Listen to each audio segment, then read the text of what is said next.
ನೋಡಿ, ಒತ್ತಡ ಜಾಸ್ತಿ ಆದಾಗ ಈ ಪ್ಲಾನ್ ಮಾಡ್ತಾ ಇದ್ದಾರಂತೆ. ಅಂದರೆ ಏನು ಅಂತೇಳಿ ಸಿದ್ದರಾಮಯ್ಯ, ಓಕೆ, ಅಧಿವೇಶನ ಬಳಿಕ ಸಂಪುಟ ಕಸರತ್ತು ಆಗತ್ತಾ ಅಥವಾ ಒಬ್ಬರನ್ನ ಮಾತ್ರ ಸೇರಿಸ್ಕೋತಾರ ಗೊತ್ತಿಲ್ಲ. ಲೆಕ್ಕಾಚಾರ ಹೆಂಗಿದೆ ಅಂತಂದರೆ 2.5 ವರ್ಷ ಆದ ನಂತರ ಬಹುಶಃ ಒಂದು ವೇಳೆ ಮುಖ್ಯಮಂತ್ರಿ ಬದಲಾವಣೆ ಆದಾಗ ಇವರನ್ನೆಲ್ಲ ಬಹುತೇಕ ಒಂದು 60% ಖಾಲಿ ಮಾಡಿ ಮೇನ್ ಇಬ್ಬರನ್ನು ಇಟ್ಕೊಂಡು ಉಳಿದವರನ್ನು ಒಳಗೆ ತಗೊಂಬರುವಂಥ ಪ್ಲ್ಯಾನ್ ಇರ್ಬೋದು. ಆದರೆ ಒಂದು ಹೊಸ ಐಡಿಯಾ ಕೊಟ್ಟಿದ್ದಾರಂತೆ ಸಿದ್ದರಾಮಯ್ಯ. ಇದು ನಿಜವಾಗಿ ಎಲ್ಲ ಪಕ್ಷಗಳು ಪಾಲಿಸಬೇಕು. ಈ ಬಾರಿ ಹಲವು ಸಚಿವರಿಗೆ ಗೇಟ್ ಪಾಸ್ ಫಿಕ್ಸ್ ಆಗಿರ್ಬೋದು. ಸಚಿವರಿಗೆ ಎಲ್ಲ ಸಚಿವರಿಗೂ ಯಾಕೆ ಸರ್ ನಮ್ಮನ್ನು ತೆಗಿತಾ ಇದ್ದೀರಿ ಅಂತ ಕೇಳ್ತಾರಲ್ವಾ, ಅದಕ್ಕೊಂದು ಕ್ವಶನ್ ಪೇಪರ್ ರೆಡಿ ಮಾಡಿದ್ದಾರಂತೆ ಸಿದ್ದರಾಮಯ್ಯ. ಏನು ಸಚಿವರಿಗೆ ಪಂಚ ಪ್ರಶ್ನೆ ಹಾಕಿದೆ ಹೈಕಮಾಂಡ್. ಏನು ಜಿಲ್ಲೆಯಲ್ಲಿ ಎಷ್ಟು KDP ಸಭೆ ನಡೆಸಿದ್ದೀರಿ ಗೊತ್ತಾಗ್ಬಿಡುತ್ತೆ. ಎಲ್ಲ ಇಲ್ಲೇ ಕೂತಿರ್ತವೆ ಬೆಂಗಳೂರಲ್ಲಿ ಅಲ್ವಾ. ನಿಮ್ಮ ಇಲಾಖೆಯಲ್ಲಿ ಏನು ಸುಧಾರಣೆ ಮಾಡಿದ್ದೀರಿ ಹೇಳಪ್ಪ. ಜಿಲ್ಲಾವಾರು ಪ್ರಗತಿ ಪರಿಶೀಲನೆ ಸಭೆ ನಡೆದಿದೆಯಾ, ಎಷ್ಟು ಮಾಡಿದ್ದೀರಿ ಹೇಳಿ. ಬೈ ಎಲೆಕ್ಷನ್ ಮತ್ತು ಲೋಕಲ್ ಎಲೆಕ್ಷನಲ್ಲಿ ನಿಮ್ಮ ಪಾತ್ರ ಏನು? ಅಂದರೆ ನೀವು ಎಷ್ಟು ಲೀಡ್ ತಂದು ಕೊಟ್ರಿ, ಎಷ್ಟು ತಂದು ಕೊಟ್ಟಿಲ್ಲ, ಎಲ್ಲೆಲ್ಲಿ ಓಡಾಡಿದ್ರಿ, ಕೊಡಿ ಉತ್ತರ. ಸರ್ಕಾರದ ಹೆಸರು ಚೆನ್ನಾಗಾಗೋದಕ್ಕೆ ಏನು ಕೆಲಸ ಮಾಡಿದ್ದೀರಿ? ಇದರ ಮಧ್ಯೆ ಯಾರು ಊಹಿಸದ ಒಂದು ಬೆಳವಣಿಗೆ ಫಿಕ್ಸ್ ಆಗಿದೆಯಂತೆ. ಅದೇನಪ್ಪ ಅಂತಂದರೆ ಸಿದ್ದರಾಮಯ್ಯ ಸಂಪುಟಕ್ಕೆ ಸೇರ್ತಾರಾ UT ಖಾದರ್. ಇದು ಬಹುತೇಕ ಕರೆಕ್ಟು.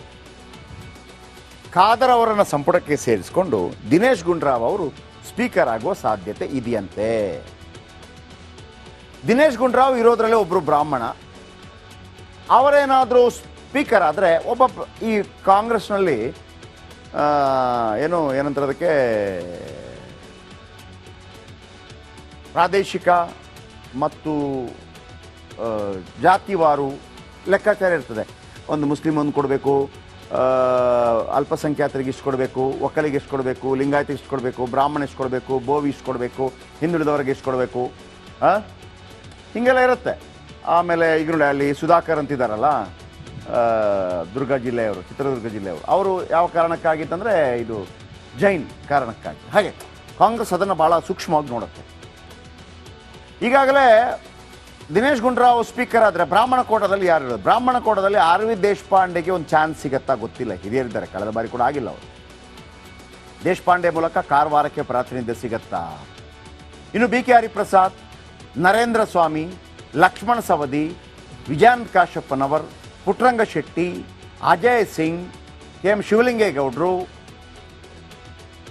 ಯಾವಾಗ ಅಂತಂದರೆ ಇವರೆಲ್ಲ ಈ ಹೆಸರಿದೆಯಲ್ಲ, ಒಂದು ವೇಳೆ ಸಂಪುಟ 6-7 ಜನರಿಗೆ ಕೊಟ್ಟು ಸೇರಿಸ್ತಾರೆ ಅಂತಂದರೆ ನಾನೇನು ಹೆಸರು ಹೇಳಿದ್ದೀನಿ ಅವರೆಲ್ಲ ಪಕ್ಕ ಸೇರ್ತಾರೆ.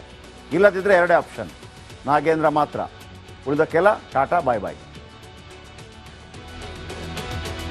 ನೋಡಿ, ಒತ್ತಡ ಜಾಸ್ತಿ ಆದಾಗ ಈ ಪ್ಲ್ಯಾನ್ ಮಾಡ್ತಾ ಇದ್ದಾರಂತೆ. ಅಂದರೆ ಏನು ಅಂತೇಳಿ ಸಿದ್ದರಾಮಯ್ಯ, ಓಕೆ, ಅಧಿವೇಶನ ಬಳಿಕ ಸಂಪುಟ ಕಸರತ್ತು ಆಗತ್ತಾ ಅಥವಾ ಒಬ್ಬರನ್ನ ಮಾತ್ರ ಸೇರಿಸ್ಕೋತಾರ ಗೊತ್ತಿಲ್ಲ. ಲೆಕ್ಕಾಚಾರ ಹೆಂಗಿದೆ ಅಂತಂದರೆ 2.5 ವರ್ಷ ಆದ ನಂತರ ಬಹುಶಃ ಒಂದು ವೇಳೆ ಮುಖ್ಯಮಂತ್ರಿ ಬದಲಾವಣೆ ಆದಾಗ ಇವರನ್ನೆಲ್ಲ ಬಹುತೇಕ ಒಂದು 60% ಖಾಲಿ ಮಾಡಿ ಮೇನ್ ಇಬ್ಬರನ್ನು ಇಟ್ಕೊಂಡು ಉಳಿದವರನ್ನು ಒಳಗೆ ತಗೊಂಬರುವಂಥ ಪ್ಲ್ಯಾನ್ ಇರ್ಬೋದು. ಆದರೆ ಒಂದು ಹೊಸ ಐಡಿಯಾ ಕೊಟ್ಟಿದ್ದಾರಂತೆ ಸಿದ್ದರಾಮಯ್ಯ. ಇದು ನಿಜವಾಗಿ ಎಲ್ಲ ಪಕ್ಷಗಳು ಪಾಲಿಸಬೇಕು. ಈ ಬಾರಿ ಹಲವು ಸಚಿವರಿಗೆ ಗೇಟ್ ಪಾಸ್ ಫಿಕ್ಸ್ ಆಗಿರ್ಬೋದು. ಸಚಿವರಿಗೆ ಎಲ್ಲ ಸಚಿವರಿಗೂ ಯಾಕೆ ಸರ್ ನಮ್ಮನ್ನು ತೆಗಿತಾ ಇದ್ದೀರಿ ಅಂತ ಕೇಳ್ತಾರಲ್ವಾ, ಅದಕ್ಕೊಂದು ಕ್ವಶನ್ ಪೇಪರ್ ರೆಡಿ ಮಾಡಿದ್ದಾರಂತೆ ಸಿದ್ದರಾಮಯ್ಯ. ಏನು ಸಚಿವರಿಗೆ ಪಂಚ ಪ್ರಶ್ನೆ ಹಾಕಿದೆ ಹೈಕಮಾಂಡ್. ಏನು ಜಿಲ್ಲೆಯಲ್ಲಿ ಎಷ್ಟು KDP ಸಭೆ ನಡೆಸಿದ್ದೀರಿ ಗೊತ್ತಾಗ್ಬಿಡುತ್ತೆ. ಎಲ್ಲ ಇಲ್ಲೇ ಕೂತಿರ್ತವೆ ಬೆಂಗಳೂರಲ್ಲಿ ಅಲ್ವಾ.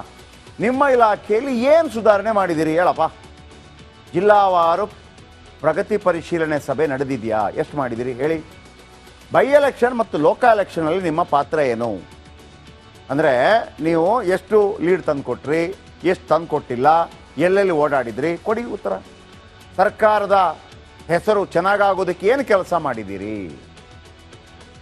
ಇದರ ಮಧ್ಯೆ ಯಾರು ಊಹಿಸದ ಒಂದು ಬೆಳವಣಿಗೆ ಫಿಕ್ಸ್ ಆಗಿದೆಯಂತೆ. ಅದೇನಪ್ಪ ಅಂತಂದರೆ ಸಿದ್ದರಾಮಯ್ಯ ಸಂಪುಟಕ್ಕೆ ಸೇರ್ತಾರಾ UT ಖಾದರ್. ಇದು ಬಹುತೇಕ ಕರೆಕ್ಟು. ಖಾದರ್ ಅವರನ್ನು ಸಂಪುಟಕ್ಕೆ ಸೇರಿಸಿಕೊಂಡು ದಿನೇಶ್ ಗುಂಡೂರಾವ್ ಅವರು ಸ್ಪೀಕರ್ ಆಗುವ ಸಾಧ್ಯತೆ ಇದೆಯಂತೆ. ದಿನೇಶ್ ಗುಂಡೂರಾವ್ ಇರೋದ್ರಲ್ಲೇ ಒಬ್ಬರು ಬ್ರಾಹ್ಮಣ.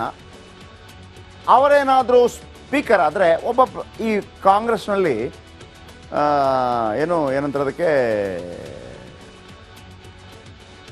ಪ್ರಾದೇಶಿಕ ಮತ್ತು ಜಾತಿವಾರು ಲೆಕ್ಕಾಚಾರ ಇರ್ತದೆ.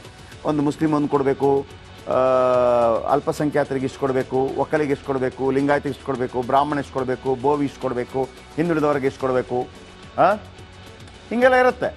ಆಮೇಲೆ ಈಗ ನೋಡಿ ಅಲ್ಲಿ ಸುಧಾಕರ್ ಅಂತಿದ್ದಾರಲ್ಲ, ದುರ್ಗ ಜಿಲ್ಲೆಯವರು, ಚಿತ್ರದುರ್ಗ ಜಿಲ್ಲೆಯವರು, ಅವರು ಯಾವ ಕಾರಣಕ್ಕಾಗಿತ್ತಂದರೆ ಇದು ಜೈನ್ ಕಾರಣಕ್ಕಾಗಿ. ಹಾಗೆ ಕಾಂಗ್ರೆಸ್ ಅದನ್ನು ಭಾಳ ಸೂಕ್ಷ್ಮವಾಗಿ ನೋಡುತ್ತೆ. ಈಗಾಗಲೇ ದಿನೇಶ್ ಗುಂಡೂರಾವ್ ಸ್ಪೀಕರ್ ಆದರೆ ಬ್ರಾಹ್ಮಣ ಕೋಟದಲ್ಲಿ ಯಾರು ಇರೋದು? ಬ್ರಾಹ್ಮಣ ಕೋಟದಲ್ಲಿ ಆರ್ ವಿ ದೇಶಪಾಂಡೆಗೆ ಒಂದು ಚಾನ್ಸ್ ಸಿಗತ್ತಾ ಗೊತ್ತಿಲ್ಲ. ಹಿರಿಯರಿದ್ದಾರೆ, ಕಳೆದ ಬಾರಿ ಕೂಡ ಆಗಿಲ್ಲ ಅವರು.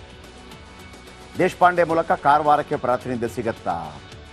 ಇನ್ನು B K Hariprasad, Narendra Swamy, Lakshmana Savadi, ವಿಜಯಾಂತ್ Kashappanavar, Puttaranga Shetty, Ajay Singh, K M ಶಿವಲಿಂಗೇಗೌಡರು, ಯಾವಾಗ ಅಂತಂದರೆ ಇವರೆಲ್ಲ ಈ ಹೆಸರಿದೆಯಲ್ಲ, ಒಂದು ವೇಳೆ ಸಂಪುಟ 6-7 ಜನರಿಗೆ ಕೊಟ್ಟು ಸೇರಿಸ್ತಾರೆ ಅಂತಂದರೆ ನಾನೇನು ಹೆಸರು ಹೇಳಿದ್ದೀನಿ ಅವರೆಲ್ಲ ಪಕ್ಕ ಸೇರ್ತಾರೆ. ಇಲ್ಲದಿದ್ದರೆ ಎರಡೇ ಆಪ್ಷನ್, ನಾಗೇಂದ್ರ ಮಾತ್ರ, ಉಳಿದಕ್ಕೆಲ್ಲ ಟಾಟಾ ಬಾಯ್ ಬಾಯ್. ನೋಡಿ, ಒತ್ತಡ ಜಾಸ್ತಿ ಆದಾಗ ಈ ಪ್ಲ್ಯಾನ್ ಮಾಡ್ತಾ ಇದ್ದಾರಂತೆ. ಅಂದರೆ ಏನು ಅಂತೇಳಿ ಸಿದ್ದರಾಮಯ್ಯ, ಓಕೆ, ಅಧಿವೇಶನ ಬಳಿಕ ಸಂಪುಟ ಕಸರತ್ತು ಆಗತ್ತಾ ಅಥವಾ ಒಬ್ಬರನ್ನ ಮಾತ್ರ ಸೇರಿಸ್ಕೋತಾರ ಗೊತ್ತಿಲ್ಲ. ಲೆಕ್ಕಾಚಾರ ಹೆಂಗಿದೆ ಅಂತಂದರೆ 2.5 ವರ್ಷ ಆದ ನಂತರ ಬಹುಶಃ ಒಂದು ವೇಳೆ ಮುಖ್ಯಮಂತ್ರಿ ಬದಲಾವಣೆ ಆದಾಗ ಇವರನ್ನೆಲ್ಲ ಬಹುತೇಕ ಒಂದು 60% ಖಾಲಿ ಮಾಡಿ ಮೇನ್ ಇಬ್ಬರನ್ನು ಇಟ್ಕೊಂಡು ಉಳಿದವರನ್ನು ಒಳಗೆ ತಗೊಂಬರುವಂಥ ಪ್ಲ್ಯಾನ್ ಇರ್ಬೋದು. ಆದರೆ ಒಂದು ಹೊಸ ಐಡಿಯಾ ಕೊಟ್ಟಿದ್ದಾರಂತೆ ಸಿದ್ದರಾಮಯ್ಯ. ಇದು ನಿಜವಾಗಿ ಎಲ್ಲ ಪಕ್ಷಗಳು ಪಾಲಿಸಬೇಕು. ಈ ಬಾರಿ ಹಲವು ಸಚಿವರಿಗೆ ಗೇಟ್ ಪಾಸ್ ಫಿಕ್ಸ್ ಆಗಿರ್ಬೋದು. ಸಚಿವರಿಗೆ, ಎಲ್ಲ ಸಚಿವರಿಗೂ ಯಾಕೆ ಸರ್ ನಮ್ಮನ್ನು ತೆಗಿತಾ ಇದ್ದೀರಿ ಅಂತ ಕೇಳ್ತಾರಲ್ವಾ, ಅದಕ್ಕೊಂದು ಕ್ವಶನ್ ಪೇಪರ್ ರೆಡಿ ಮಾಡಿದ್ದಾರಂತೆ ಸಿದ್ದರಾಮಯ್ಯ. ಏನು? ಸಚಿವರಿಗೆ ಪಂಚ ಪ್ರಶ್ನೆ ಹಾಕಿದೆ ಹೈಕಮಾಂಡ್. ಏನು?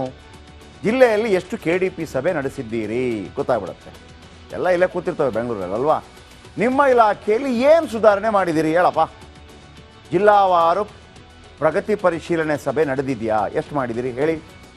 ಬೈ ಎಲೆಕ್ಷನ್ ಮತ್ತು ಲೋಕಲ್ ಎಲೆಕ್ಷನಲ್ಲಿ ನಿಮ್ಮ ಪಾತ್ರ ಏನು?